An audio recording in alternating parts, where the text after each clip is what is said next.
Kaliganj Chandrapur road রাস্তা, ফুটপাত, Kaliganj mini PSC hospital সব মিলিয়ে আপনি কি বলতে চাইবেন?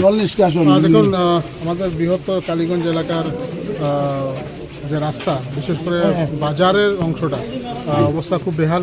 বিগত কয়েকদিন থেকে রাস্তার অবস্থা খুব বেহাল। তাই আমি আসলে এখান থেকে ইঞ্জিনিয়ার বিভাগীয় কর্তৃপক্ষের সঙ্গে কথা হয়েছে।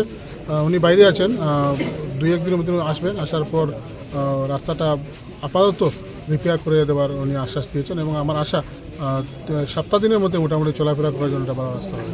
হসপিটাল পরিদর্শন করে কেমন লাগলো? হসপিটালে তো কালীগঞ্জ হসপিটাল ঠিকই আছে, কিন্তু রোগী অনেক। পিএইচসি থেকে সিএইচসি করার দাবি এসেছে। আমি আমার যতটুকু একজন বিধায়ক হিসাবে আমি প্রচেষ্টা করে যাব একটি পিএইচসিকে সিএইচসি করে পরিণত করার। আপনি করিমগঞ্জ অসামরিক হসপিটালে ভ্রমণ করেছেন এবং একটা আমূল পরিবর্তন দেখতে পাচ্ছি, শ্রীগৌরী হসপিটালেও দেখতে পাচ্ছি। কালীগঞ্জ হসপিটালে কি কোনো পরিবর্তন আসবে? নিশ্চয়ই আসবে, কারণ কালীগঞ্জ হসপিটালে আমি দেখিনি বাকি হসপিটালে যে অবস্থা ছিল, কালীগঞ্জ হসপিটালে তেমন কিছু নেই, খুবই ভালো চলছে। জনগণেরও আমি খবর নিয়ে রোগীদের কাছ থেকেও জানতে পেরেছি যে কোনো অভিযোগ নেই। সেই হিসাবে ম্যানেজমেন্ট ঠিকই আছে। পরবর্তীকালে যেগুলো ওনারা বলেছেন, ওদের একটু সমস্যা, জলে একটু সমস্যা আছে, ওয়ারিংয়ের একটা সমস্যা আছে।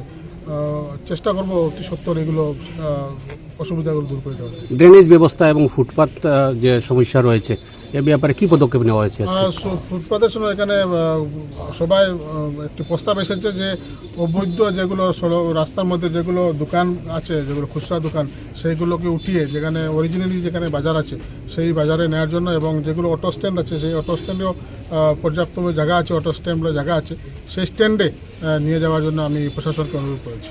গরুর বাজার নিয়ে অমলেন্দু দেবনাথ একটি প্রস্তাব রেখেছেন যে যেহেতু মাসুলে লেখা হয়, গরুর বাজার সিটে লেখা হয়, এবং গরুর বাজার এর পরিপ্রেক্ষিতে আপনি কী বলবেন?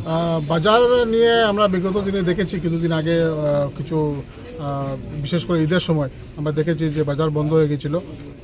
আমরা একটি সভা এই বাজার নিয়ে আমরা করব এবং বিভাগীয় কর্তৃপক্ষ এবং ডিসি মহোদয়ের সঙ্গে আমরা কথা বলবো। যদি বাজার শুধু উৎসবের সময় যদি বন্ধ হয় আর যদি পুরো বছর খোলা থাকে, তাহলে আমার মনে হয় গোটা বছরের জন্য দোকান বন্ধ, বাজার বন্ধ করে দেওয়ার জন্য। আর শুধু ঈদের সময় বাজার কেন বন্ধ হবে? বন্ধ হলে টোটালি বন্ধ হয়ে যাবে। ধন্যবাদ।